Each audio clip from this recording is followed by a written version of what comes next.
So yeah, I'm excited to be here today. I'm going to be so we're going to be doing a tag team presentation of some of the lessons that we learned while putting together a guidebook on bicycle and pedestrian connections to transit for the Federal Transit Administration. And I'm going to be teaming up with Allison, Duncan, and DeVitis, who are here. And I just want to also note that Jennifer Dill and Lynn Wigand and Russ Doubleday also were helping us out on this project. So I'm going to jump in because we have a lot to cover in the next hour. And I'll start by just giving you a quick background of what we're going to be presenting today. I'm going to give you a few background details on kind of what the guidebook is, the motivation for it, and some of the things that we hope to accomplish with it. And then talk about some concepts around access sheds and station areas, kind of what are the important things for bicyclists and pedestrians around those areas.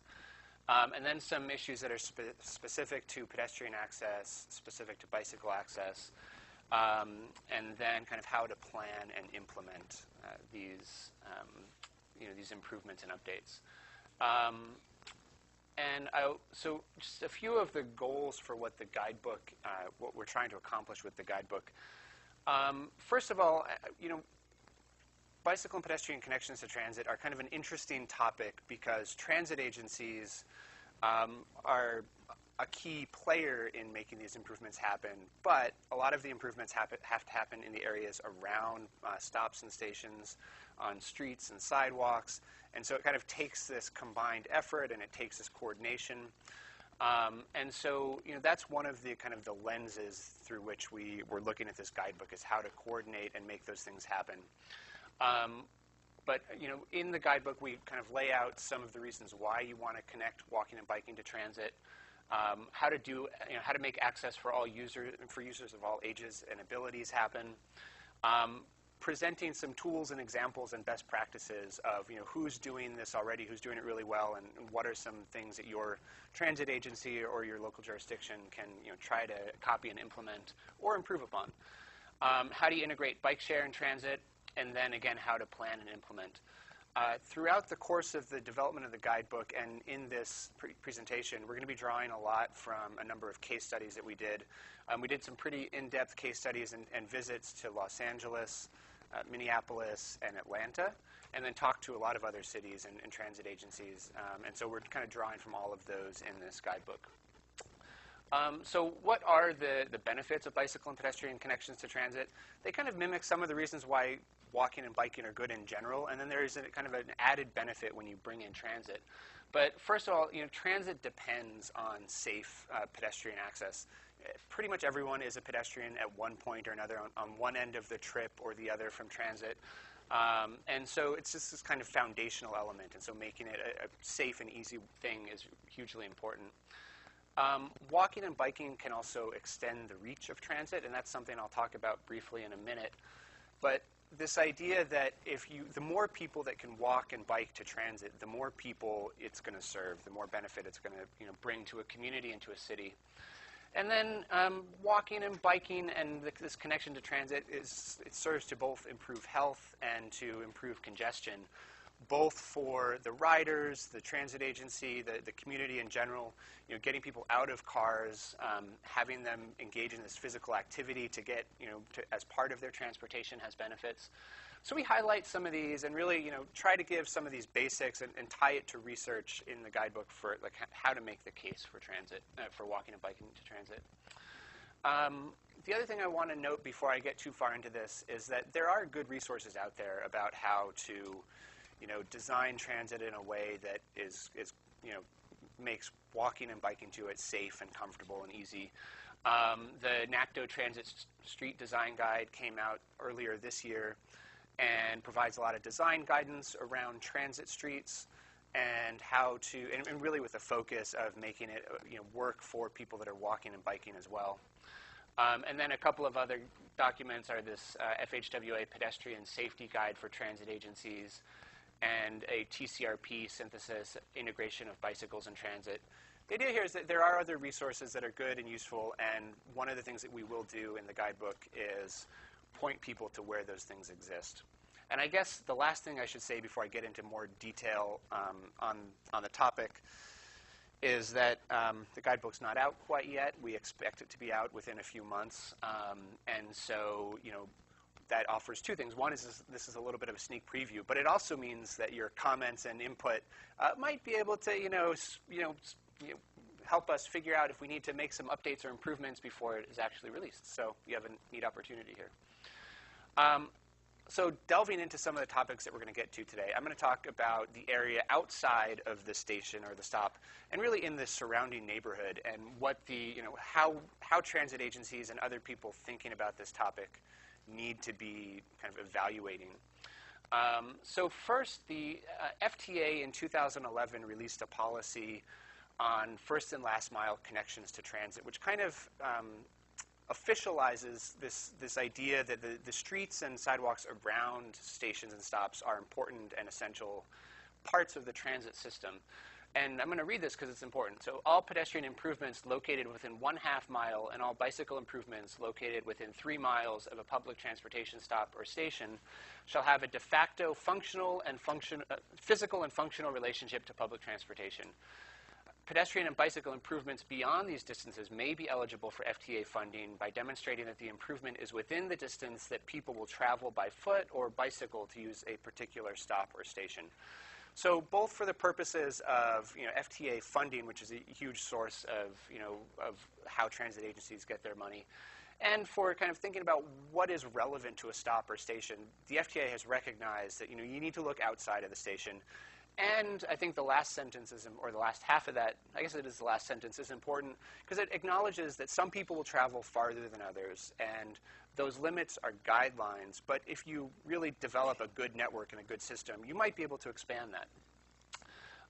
So getting to that idea of what, looking at the area around the station, this is an example from the Atlanta Regional Commission's Walk, Bike, Thrive plan that illustrates a station and the walking and biking area around it. They have expanded the walking area out to 1 mile from the station as opposed to the 1/2 mile in that FTA policy. And they're looking at 3 miles for a bike shed. This is a really simplistic way of viewing what that kind of walk shed and bike shed analysis might look like. We call it an as the crow flies analysis because it really is just a straight line circle around it. You can also think about it by, what is the actual network distance from the station to the areas around it. This is probably a more reasonable way for transit agencies to be thinking about what improvements they should be looking at because people are constrained to the existing sidewalks, the existing streets, the existing bike lanes and crossings. The area in yellow is the area that is within a 1/2 mile by using the available infrastructure for pedestrians, and the black dotted line is the actual as the crow flies distance. So you can see, a better network does allow you to get to more places than, this is an example of a really poorly connected network where, as a pedestrian, you're pretty much just stuck when you get off of that stop, and you may notice that there's a lot of buildings around there. I think it's a big car park, so not a lot of network to work with there. Another example here is a good illustration of how if you have a really good network, you start to see more of a diamond shape that expands out. You can also see, let's see, can I point to this? You can also see this little corner that's stuck out, which is an example of a missing connection. There's actually a freeway that runs up there, and the way to get across for cyclists kind of causes them to go out of their way, and so they can't get as far. You could think about, if you could get a bridge or a tunnel or some way to get across that freeway, that would expand the access shed of this station. Another way that some transit agencies are starting to think about this is if you could decrease the amount of waiting time that pedestrians or cyclists have at a station, you can start to increase the distance that they'd be willing to travel because it'll take less time. Also, more comfortable facilities and kind of more enjoyable places start to feed into what are factors that people would, that make it so that you could, reach more people within that network and expand the reach of your transit system. And I just want to touch on a few of the specific approaches and strategies that you can use to expand that network and to really make it more connected and reach more places. I'm showing these more as a recognition that, that these are some of the ways to do that. We don't cover these very much in the guidebook because there are a number of other resources out there that really focus on, how do you improve walking networks, how do you improve biking networks. But to say that transit agencies should be thinking about these things too, and so these are a number of examples that kind of improve the segments for either, some of them serve pedestrians better than others, some of them serve cyclists better, and then some serve everyone. So, traffic calming and wayfinding serves everyone, for example. And you can make the argument that others of these serve more than just one or the other. And then these are some of the examples of kind of, crossings and signals, other things that are important to pedestrians and cyclists to get them to and from transit stations. So that's a bit of a background on, the factors and the way of thinking about what is the area that, you need to be envisioning when you think about the wider network. I'm going to turn it over to Allison now to talk about some of the more specific, when you start narrowing down on the station, what does it start to look like? And step back. Okay, great, thank you. I'm going to hang out over here because I like to point with the mouse. So I'm going to talk really general, following what Nathan was talking about, and I'm going to talk about the station area with a little overlap beyond that as well. And I'm going to start first really general. So my comments with respect to station area design is going to be not specifically to just pedestrian and cyclists, but all users, with sometimes a little extra emphasis on non-motorized. So the first thing I think we can all agree on, that's one of the main overarching concepts, is safety and security.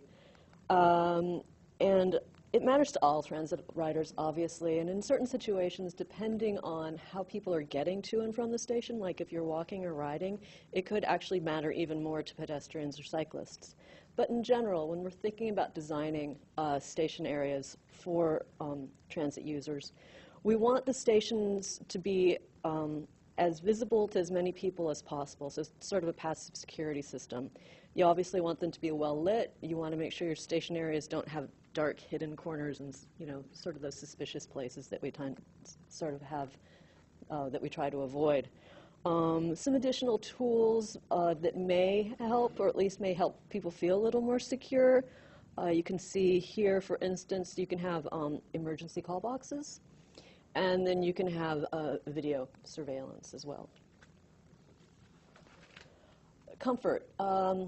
Sometimes people have to hang out at these stations for a long period of time, and we want to make sure that this is as realistically comfortable for people as is possible. So the basics of that are going to include seating.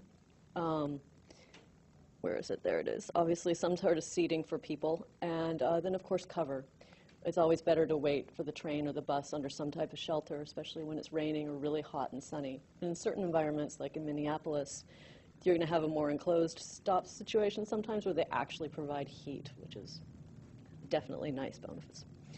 And then it's always a good idea to give more detailed information so your passengers know what bus is coming next, how long they have to wait for it. When we're designing these stops and stations, we need to sort of design these stations for the widest range of possible users, so taking universal design concepts into account. So there are several elements in a stop situation that are open or applicable to universal design. For instance, you have an audible cue for visually impaired users so they can know what bus or train is coming next. And then you're looking at walkways. And you want to make a walkway that's wide enough for not just people with mobility devices, but people with luggage, parents with strollers. And then, of course, you need to look at curb cuts and curb ramps so people can access that way, especially if they have limited mobility. And then people obviously need to be able to find the stop. That's one of the big ones, right? So you need to make sure it's well signed, that the wayfinding is clear and consistent throughout the system. Signs should be placed within line of sight and along desire lines. And if you find that you need to direct people in a place where it's not necessarily logical, there's no really good, clear way to do it, MARTA has got a good example here. They actually put their logo with an arrow on the concrete, on the sidewalk, to direct people to logical places. And this includes maps and pointing people to like where the bike racks are, or other amenities or destinations in the station.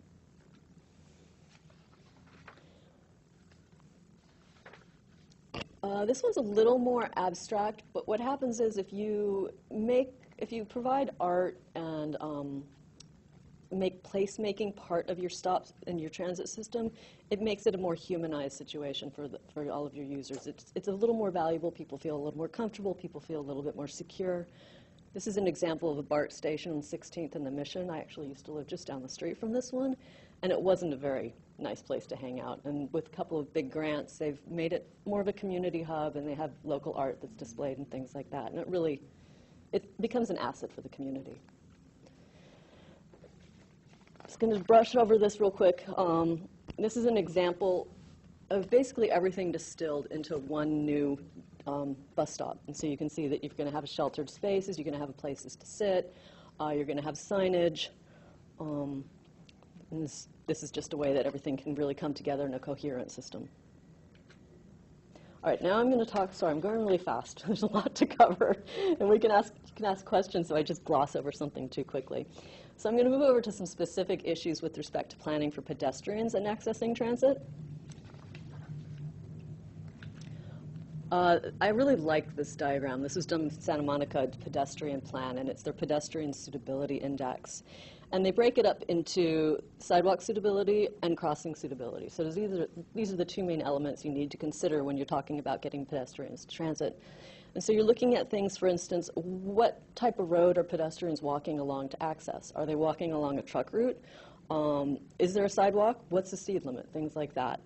And then, of course, you have to get them across the road in certain situations. And again, similar things. Are there curb ramps? Are there any traffic signals? Is there a stop sign? What is your crossing situation? Some things to consider when planning for pedestrians. So obviously, the sidewalks are the big one. And you can see two not so good examples.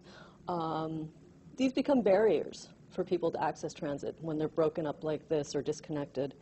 This is basically an island bus stop. It's not connected to anything, but it does have shelter. That's a plus. But no sidewalks leading to it. And so some people, it becomes really difficult for them to access these stations. Obviously, in contrast, these are improvements. These are both systems that have been worked on by the agencies to improve access. So for instance, this one is in Los Angeles. And in LA, the Metro was doing the first last mile strategic plan, and they did a portion of it what they called the pathway.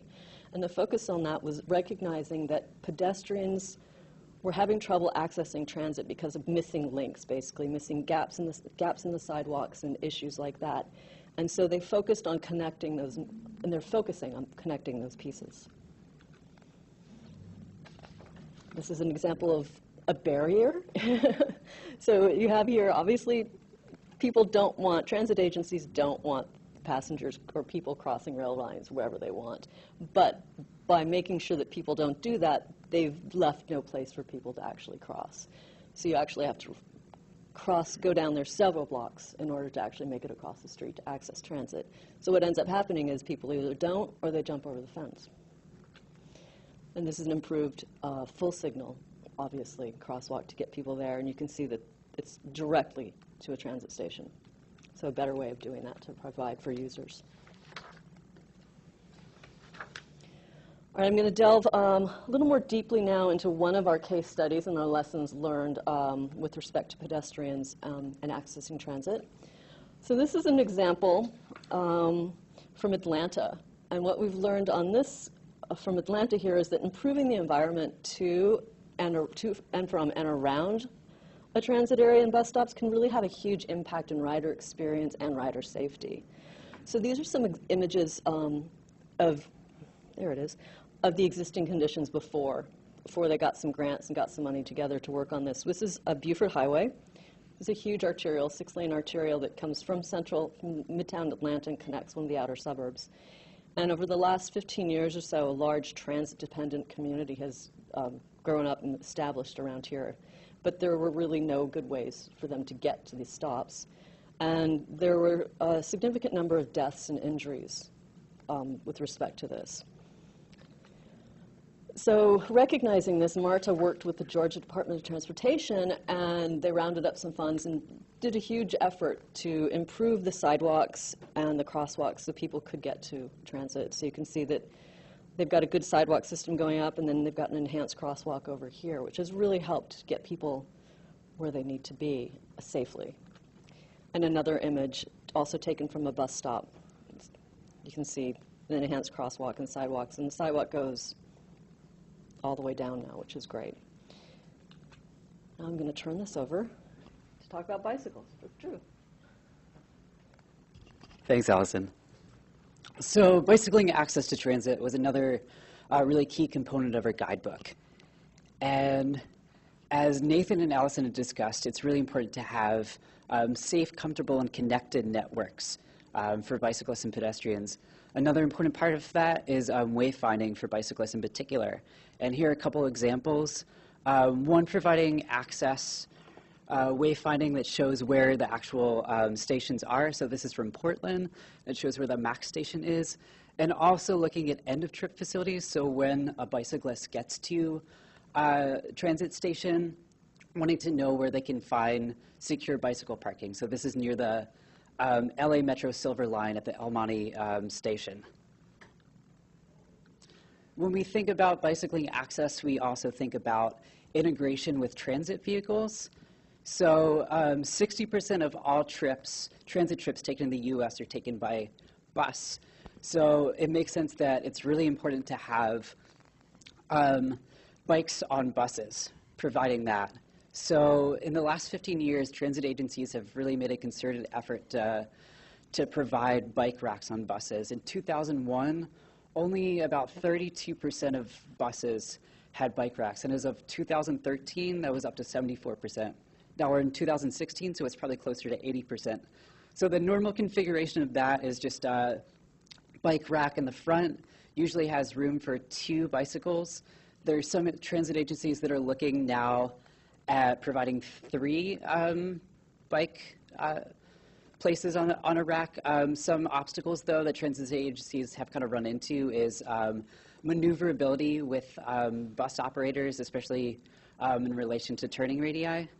And the last several years, transit agencies have really made an integrated effort to put in bike racks on trains and light rail vehicles in particular.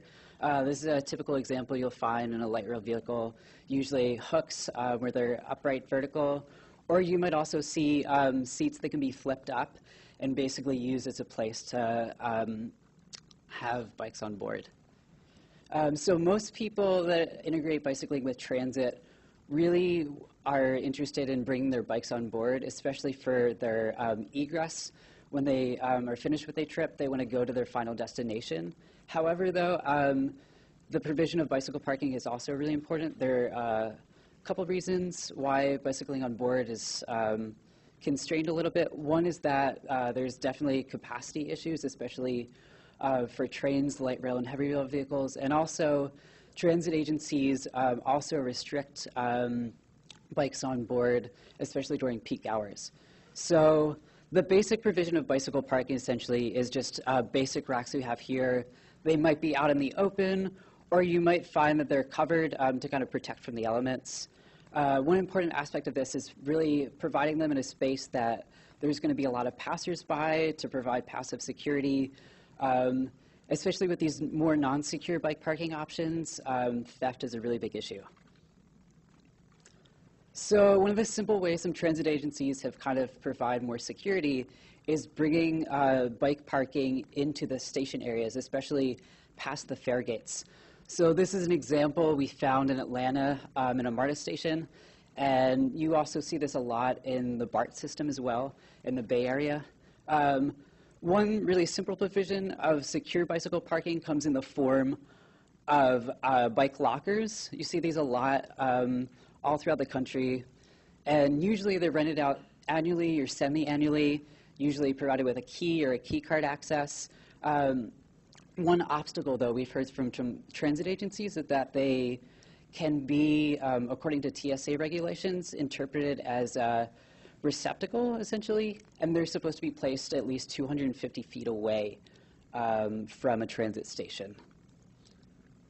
So looking at more higher level of secure bicycle parking, these are bike rooms and garages.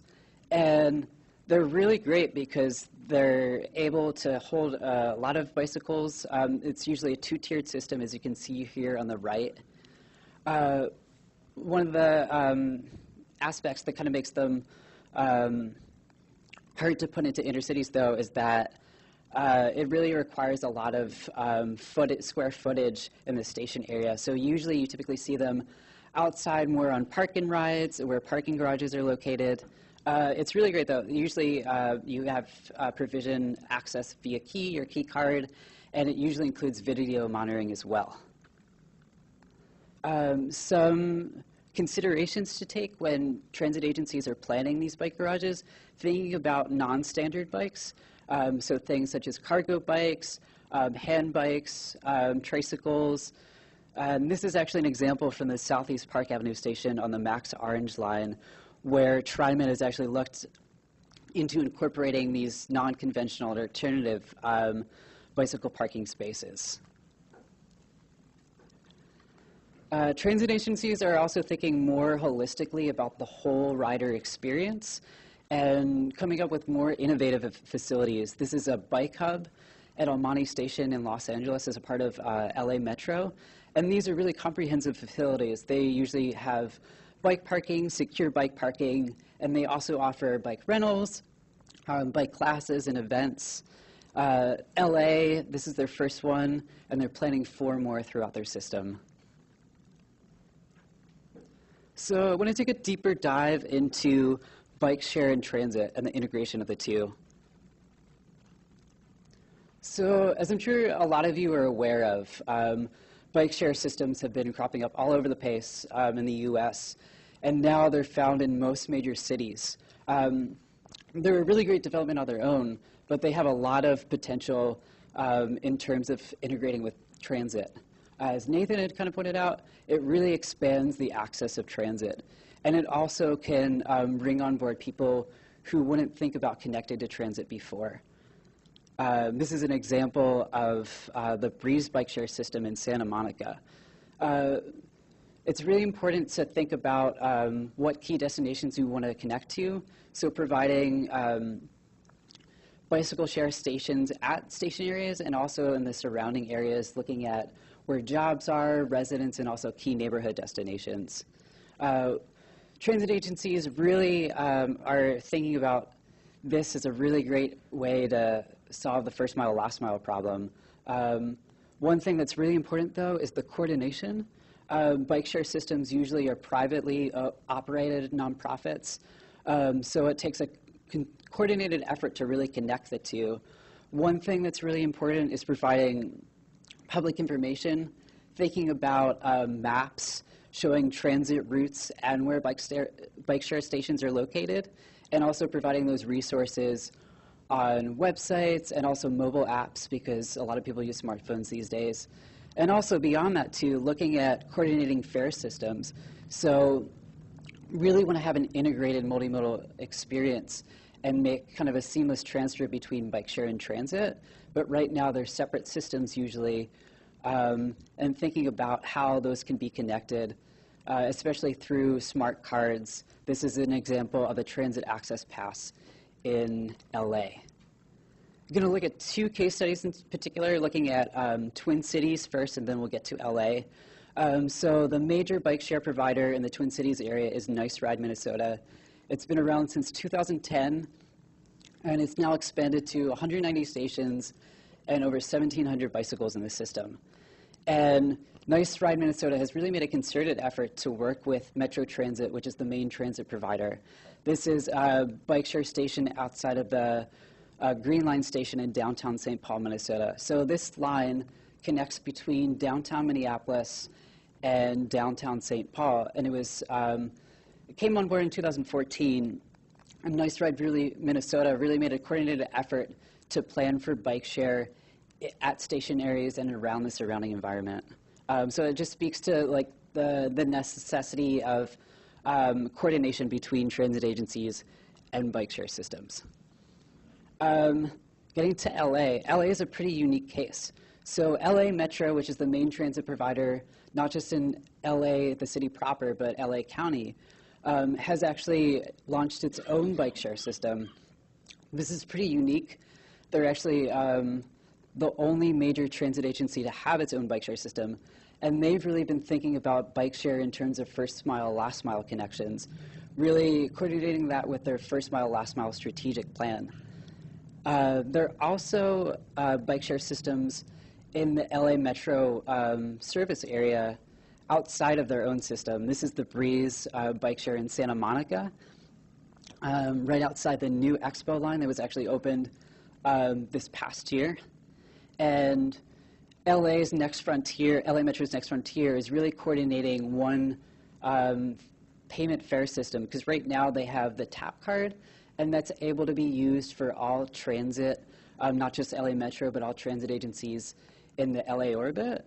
But it's hard to coordinate that with Breeze, and also they have a parallel system working with LA Metro bike share.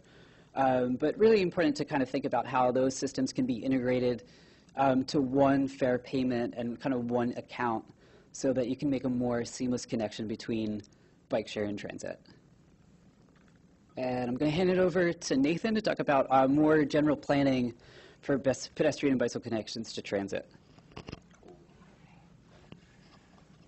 Thank you, Drew, and thank you, Allison. So yeah, I mean, as you can see, we have a lot of information that we're working with. There are a lot of elements to making walking and biking connections to transit happen. And it all kind of comes together in the planning and the implementation phase. So I'm going to talk a little bit about kind of how do you bring these pieces together, how do you create a plan, and where do you go from there. So first, the reason why you want to plan for bike and ped connections to transit specifically are a few. One is to identify specific goals and specific policies that can kind of guide the transit agency and help the staff and the community know what sorts of improvements they should be pushing for. And so having those things written down and documented is important. It also helps to prioritize and really kind of start to build the connections between the different agencies and jurisdictions that you need to have in order to get these things done. So when you actually start to put together what your plan looks like, some of the common elements that we see in a number of plans that relate to walking and biking connections to transit include kind of what are the existing conditions around the stops and stations, where are the opportunities for improvements, where do we need to add bike parking, where do we need to add sidewalk connections, where do we need to have crossings that aren't there now. And then developing a toolkit of treatments and strategies, kind of more generally, what is the universe of improvements that we could make, what are the things that other cities are doing well. And this is a pretty common element that's in the plans that we looked at around this topic. And then getting down to the specific recommended improvements. So, what improvements would you have around a particular stop or station? And then thinking about how do you prioritize those. Other elements that we see in some plans and we think are good things to include are incorporating accessibility, and how do you think about making the system usable for people of all ages and abilities. What is your community engagement strategy, both for identifying the needs, but also for kind of messaging and building the energy around these improvements and getting people to use the facilities once they're there. And then an implementation plan. And I think this is a really important one because of the fact that you do have different jurisdictions involved. The transit agency often can't necessarily build that bike facility or build that sidewalk connection. So there needs to be a way for to identify, well, is it the Department of Transportation, or is it the Parks Department, or is it a private property owner that needs to take responsibility for that sidewalk in front of their building. So really, what is the strategy and the approach, and then starting to put some teeth into some of those, and responsibility into, who's going to take it on. Another important element of the planning process is prioritizing what improvements you actually need to make. You can do that in a few different ways. One of them is to look at on a station-by-station or stop-by-stop basis and look at, what are the deficiencies around this stop or station, and then, what does that mean for, how we should spend our money. This is just an example from the Twin Cities where you can see they rate ADA accessibility and having a pad for wheelchairs, and this is specifically for bus stops, as elements that kind of give them a leg up on the need for improvements. Another element that they take into account is the crash history of for bicyclists and pedestrians and crosswalk safety access. There's some more things on here. So you see lighting, we see benches, shelters, and basically this is a measurement of deficiency. So the more points, the more deficient the station, and therefore it's a higher priority for investment. Another example that we came across was for the Botno LRT bicycle LRT line bicycle study in Minneapolis that looked at a broader look at the network around LRT stations and kind of trying to identify where are the gaps in that network, not specifically at the stops, but at the connections. And so one of the things that they look at is the project close to the LRT station, and does it create a direct connection to the station? So projects that do create that direct connection are more highly valued and will receive a higher priority for funding.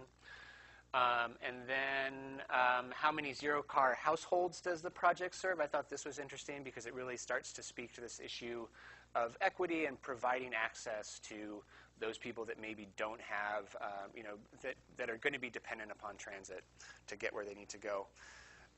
In this case, you're weighted on a scale of 0 to 100, and if you're higher, closer to that 100 level, they rate it as higher priority. And when we start to look at some of the plans, these priority ratings essentially help the agencies to make the case for the funding, and once they have funding, to determine where to spend it.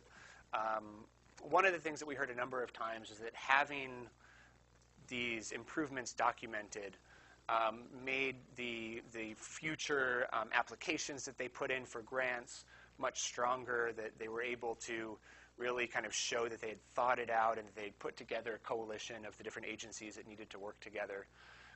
So this was an important process in the planning process. And I'm just going to talk through a couple of types of plans that we came across and what are some of the elements that they covered. So a pedestrian access plan, here's an example of the TriMet pedestrian network analysis from, I think, 2011. It's a few years old, which covered topics like sidewalks, crossings, seating, shelter, and lighting. So what are those things that matter to pedestrians specifically? And the seating, shelter, and lighting, I think those matter to all transit riders, but I think on some level, people that are walking to a stop may have a greater need to take a rest once they get there. Shelter and lighting are also things that kind of make it a nicer experience, so that maybe it's been dark and rainy on your way there, and so it's nice to have that once you get there. Bicycle access plans, these focus more on the bicycle network connections, but then also on kind of what are the needs specific to bicyclists. So parking at the stops, the ability to get on and off of buses or trains, and so kind of some of those more specific aspects. The BART bicycle plan is a good one if you want to take a look at that. And I should note that TriMet also recently put out I forget the name of it, but I think it's just the TriMet bicycle plan. So there are some good examples of these out there too. And then we've mentioned a few times in the presentation this Los Angeles first and last mile strategic plan. And it kind of covers the whole experience of getting to and from transit. There is a big focus on bicyclists and pedestrians because they want to serve the people that are not dependent upon, or that don't have cars, that are more dependent upon transportation, and to expand the reach of transit. It's a really interesting plan because it really goes into a lot of depth about the way that you think about these improvements and how integrated they are into the transit experience. Kind of once you get off of the bus or the train, where you can get to from there really matters a lot. And so, kind of how do you improve that? And then I'm going to talk about a few elements of implementation, and then I want to leave some time for questions. So interagency collaboration, I've mentioned a few times, is really important in this topic. The fact is, there are MPOs and transit agencies on here have this unique role of going across a number of jurisdictions in a lot of cases, and so they kind of have this ability to serve as a. Let's see, I think I can bold it. So it's like kind of this. They have this convening and agenda-setting role in the planning and implementation process, where they can kind of bring the partners together. They can bring the different cities, the agencies, and the city departments together, and say, let's think about what are the needs, what are the ways that we can work together. And then the cities and counties are often the ones who are doing some of the on-the-ground network implementation, the fixing, building the bike routes, fixing the sidewalks, working on the crossings. And then we have listed on here the business improvement districts, foundations, and other partners. These organizations often play a role in kind of getting the word out, promoting improvements, and they're all, the businesses are often the ones that are helped by having more transit use and more people coming and going. So it's a nice way if you can get them involved in thinking about this issue. On funding, we do go into some more detail in the guidebook on what are some of the ways that transit agencies and their partners can access funding to build these sorts of improvements.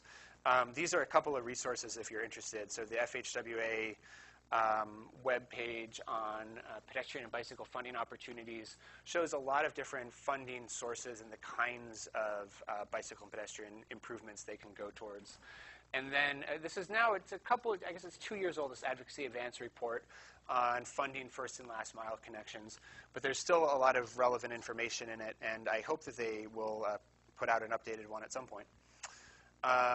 And the last piece that I want to talk about is the importance of the kind of the culture around walking and biking in transit agencies. And this was something that we heard at basically every case study that we went to.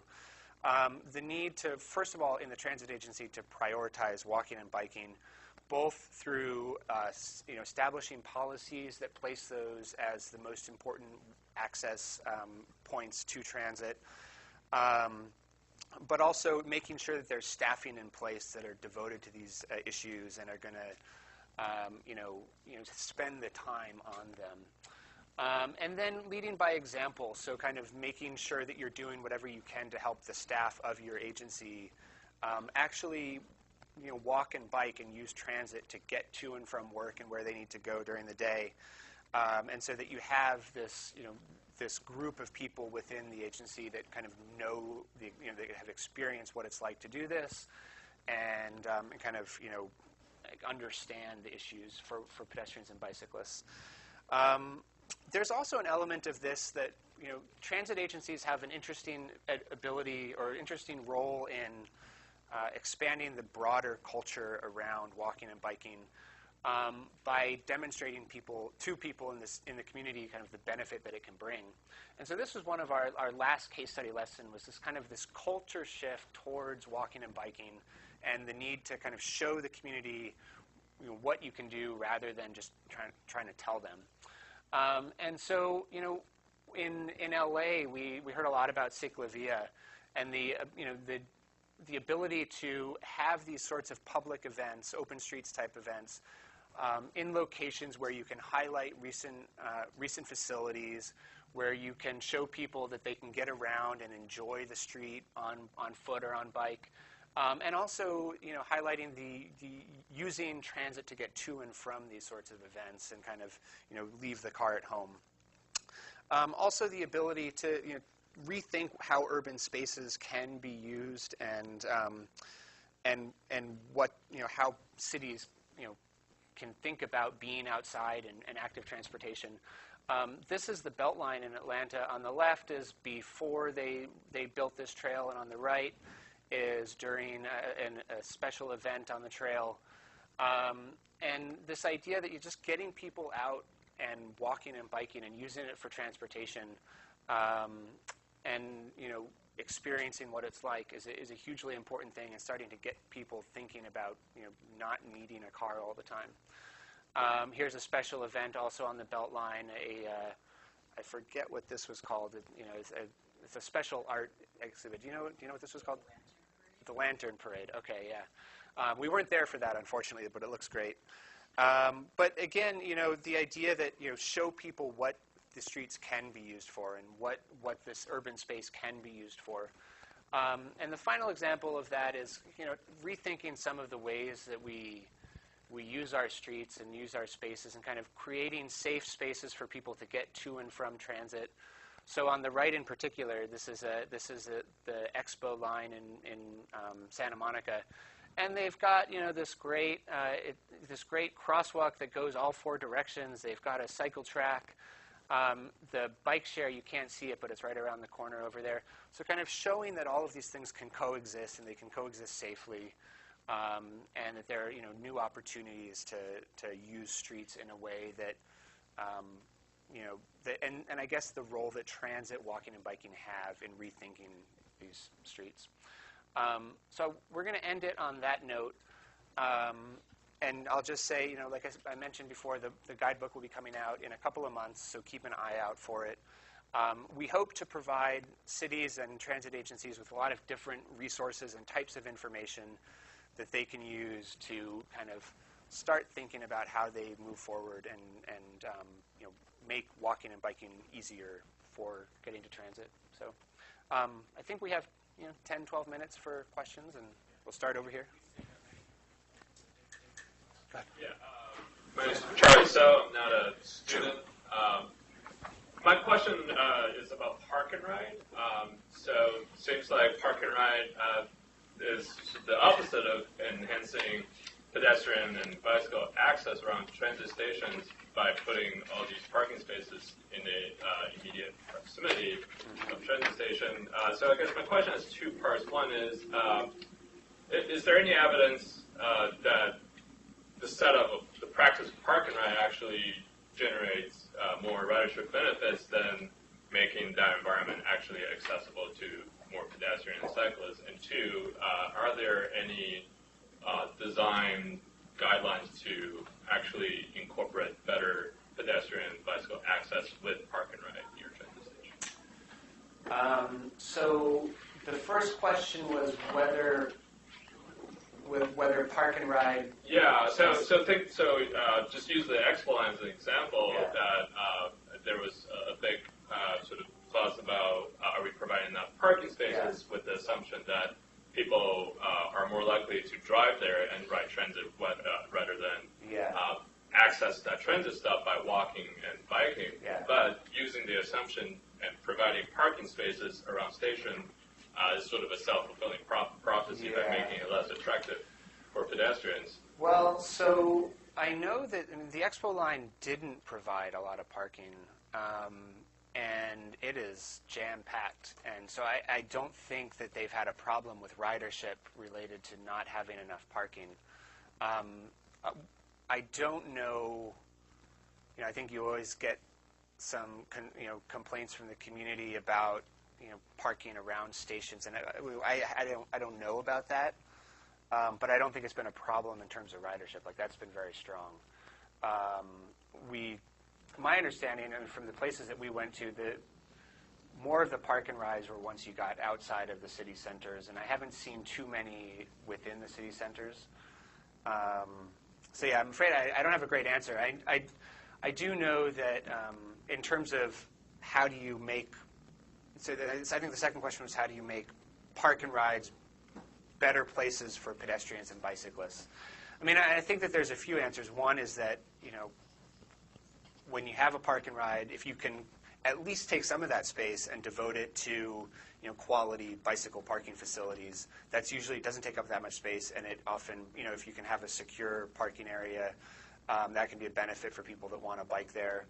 I do think that one of the things that transit agencies need to consider is good access to the station and to that kind of secure parking, because we did see some park and rides, and this is again kind of outside of the cities, where the main access is like a major arterial without a bike lane, and so it's really designed around cars, and so it does take some work to, and I think that's within the facility, but also making sure that there are trails or safe bike routes and sidewalks and crossings that get you to that point. So I don't have a great answer, but I think that there are ways to do it. I can add a little bit to that with respect to basically calming the parking areas and such. To make those parking lot areas a little more friendly, you can change sort of the dimensions of the parking lot a little bit itself, so that you don't have the long stretches where people keep speeding through. And then you can integrate things like more street furniture and landscape and trees and things just to calm the area and narrow it down. In the back. It's more of a broad question regarding your mission of putting together this guidebook. It sounds like it would be an enormous undertaking to put together a comprehensive guidebook. I guess I'm curious to hear about maybe the challenges that you faced along the way. Yeah. Well, so you're right. I mean, yes, there's a lot of information, and I think one of the approaches that we took was that we're not trying to reinvent the wheel or redo a lot of the great work that has been done around designing for good walkable and bikeable places, and the best ways to accommodate bikes on rail, that sort of stuff. There are good resources out there for some of that stuff. So what we want to do is kind of highlight the key challenges and topics, point people to where there are the resources that really tackle those in a good way. So kind of giving them this toolkit of resources that they can apply, and then highlighting where are cities doing these things well, and kind of pointing to examples. Because I think part of it is just, there is an issue of just knowing what else is being done, knowing how else you can address some of these topics and these questions. And so putting those things together in one place. So it's a challenge, but it's again kind of leaning on the existing resources that are out there and not trying to do more than we should in that regard. So, yeah. Also, I'm a student here. My question is, how do you share this information with different people, the governments, the agencies, the groups, and the civilian?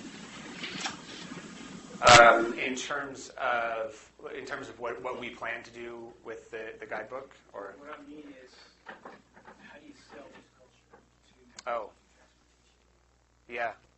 Well, it's a great question, and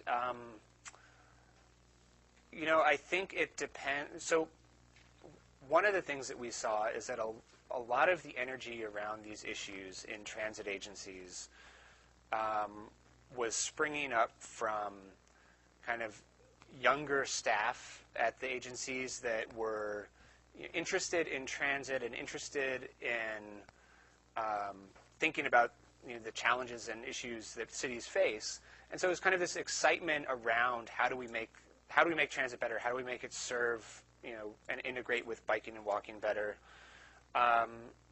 And so I guess I feel like there's a bit of a culture shift starting to take place, and kind of, so that's one piece. I think that you do still need leadership and champions, both kind of within the agency and in the broader political spectrum, to give the staff the ability to act on their desire to make these improvements. And then the other piece of it is having the policies in place that allow them to do that. And that kind of speaks to that need for, you can do that through planning, and you can do that through other agency policies. So I guess we haven't done, but it's like a stool, it's like you need the leadership, you need the staff, and you need the policies. And So it's, if you don't have any of those, you need to work on developing those. That was, all right, I don't know who had their hand up first, but You have his hand up. all right. So, in specific regards to the bike share, in Minneapolis, it's seasonal and it's extremely spread out because of local politics. So it's really not making those last mile connections in a lot of the green line that you mentioned. So how does that still make it a net positive for the transit agency, even though it's not really making those connections, because from the Victoria and Dale stations, there's nowhere to bike to except for other stations along the green line?